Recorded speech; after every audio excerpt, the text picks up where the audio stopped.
इंदिरा नगर में रानी नाम की एक छोटी बच्ची अपने परिवार के साथ रहती थी। एक दिन रानी की फैमिली मेले में जाने की तैयारी कर रही थी। रानी को मेला बहुत अच्छा लगता था और बहुत खुश भी थी।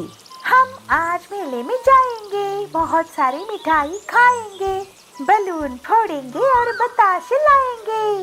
मेले में जाने से पहले रानी को उसकी माता और पिता बहुत सारी चीजें समझाते हैं, जैसे कि रानी बेटा, मेले में चलते वक्त हमारे हाथ पकड़ के ही चलना, हमें छोड़ के दूर कहीं ना जाना। पिताजी की बात को सुन के रानी, हाँ पिताजी, हम कहीं नहीं जाएंगे, आप ही के साथ रहेंगे, कहती है। और उसकी माँ कहती है, देखो रानी, कोई अगर कुछ भी देना, खाना नहीं, आपको जो चाहिए हमें बताओ, हम आपके लिए खरीदेंगे। तो माँ को भी रानी कहती है, हाँ माँ, जैसे आप कहो।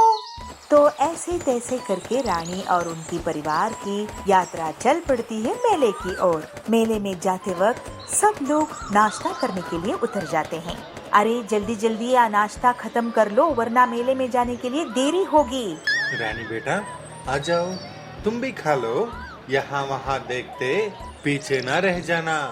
सबकी बातों को रानी मुंडी हिलाती है, मगर रास्ते में आने जाने वाली गाड़ियों को देखते, उसमें बैठे लोगों को टाटा करते हुए और हड़बड़ी में रानी की पूरी फैमिली रानी की ख्याल न करते हुए चले जाते हैं। बीच रास्ते में खड़ी रानी को याद आता है कि अपना परिवार चला गया है, ना उसको घर का पता है और ना मेले का। घर का रास्ता नहीं मिलने के कारण रानी काफी देर से परेशान हो जाती है। रानी के घर वाले मेले में जाने की खुशी में गाते बजाते आगे निकल जाते हैं।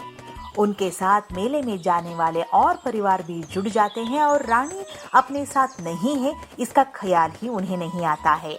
घर की रास्ता ढूंढने में परेशान रानी, अरे चाचू, आपको इंदिरा नगर का रास्ता पता है? अरे नहीं बेटा, इंदिरा नगर में कहाँ जाना है आपको? मेरी घर की पता तो पूरा मुझे नहीं पता। ऐसे कहते हुए रानी आगे निकल जाती है। रानी को भूख बहुत सताने लगती है। भूख से जोर से रोती हुई रानी चलते चले जा रही है। ऐसे ही अपने घर की पता ढूंढते हुए रोते जाने वाली रानी को रास्ते में चॉकलेट की गाड़ी गुजरता हुआ नजर आता है और उस गाड़ी से एक बड़ा सा चॉकलेट नीचे गिर जाता है। रानी के तो भाग्य खुल गए। रोते रोते जाने वाली रानी की मुंह पे मुस्कुराहट आती है। अरे मुझे भूख लगी थी तो भगवान ने इतनी बड़ी चॉकलेट दे दी। ऐसे कहते हुए रानी अपने घर की रास्ता ढूंढना भूलकर उस चॉकलेट को उठाती है। चॉकलेट इतना बड़ा था कि रानी के हाथ से उसको उठाना भी नहीं हुआ। तो रैपर खोल के रानी एक जगह पे एक टुकड़ा तोड़ के खाने शुरू करती है और उसी समय वहाँ पे एक पुलिस की गाड़ी आती है। रानी को फट से याद आ जाता है कि उसे घर भी पहुँचना है, तो दौड़ के जाके पुलिस की गाड़ी को रोक लेती है। पुलिस अंकल, मैं ना रास्ता भूल गई हूँ, मुझे घर जाना है। बेटा, आपका घर कहाँ है? एड्रेस क्या है?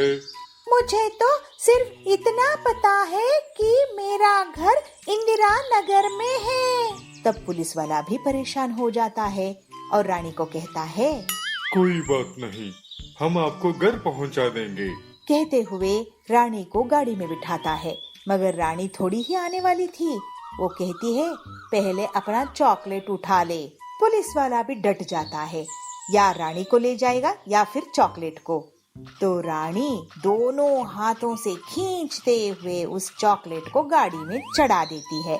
गाड़ी में बैठ के पेट भर चॉकलेट खाती है। रानी ने सोचा, थोड़ा बहुत इसे पुलिस वाले को भी दे दे और बाकी बचा हुआ घर ले जाए, ताकि घर में जो उनके परिवार है वो भी खा सके। हाँ, इतनी अच्छी चॉकलेट तो अकेले नहीं खाना चाहिए, ज्यादा चॉकलेट खाने से दांत सड़ जाते हैं ना। ऐसे मन में कहते हुए पुलिस वालों को भी एक एक टुकड़ा चॉकलेट तोड़ के देती है। उतने में पुलिस स्टेशन भी आ जाता है। इस तरफ पुलिस स्टेशन में रानी की पिताजी और माँ भी थे। वो कंप्लेंट लिखाने आए थे रानी के बारे में। अपनी माँ और पिताजी को देखते हुए रानी दौड़ के आती है। और कहती है, माँ और पिताजी देखो ना मैं क्या लाई हूँ। अरे रानी बेटा, आप कहाँ चले गए थे? रानी, तुम्हें इतना समझाया था ना कि मेले में जाते समय हाथ नहीं छोड़ना चाहिए। हम कितना घबरा गए थे। कहाँ गए थे आप? और पुलिस की गाड़ी में आप कैसे आए? अरे माँ, मुझे ना भूख लगी थी और घर का रास्ता भी नहीं पता था, तो मैं वहाँ पे ये चॉकलेट मिला, खाते बैठी थी। पुलिस अंकल मुझे घर जाने की प्रॉमिस करके यहाँ लेके आए हैं। अच्छा हुआ तुम्हें यहाँ तक ले आए। हाँ पिताजी, आप यहाँ पे हो ना, अच्छा ही हुआ। कहते माँ और पिताजी की दोनों को हाथ पकड़ के गाड़ी तक ले जाती है और माँ पिताजी गाड़ी में देखते हैं कि इतना बड़ा चॉकलेट पड़ा है। अरे रानी, आपको इतना बड़ा चॉकलेट किसने दिया? कहा था ना कि कोई कुछ दे तो आप उसको खाना नहीं। अरे माँ, मैंने किसी से मांगा नहीं और किसी ने मुझे दिया भी नहीं। ये बड़ा चॉकलेट जब चॉकलेट की गाड़ी जा रही थी उससे गिर गई थी, तो हमने भूख लगी थी तो लेके खा लिया। रानी को वापस पाने की खुशी में उस चॉकलेट को भी लेके स्टेशन में सबको चॉकलेट बांटती है रानी की माँ और पुलिस इंस्पेक्टर को धन्यवाद कहते हुए रानी के साथ वापस खुशी खुशी घर चले जाते हैं।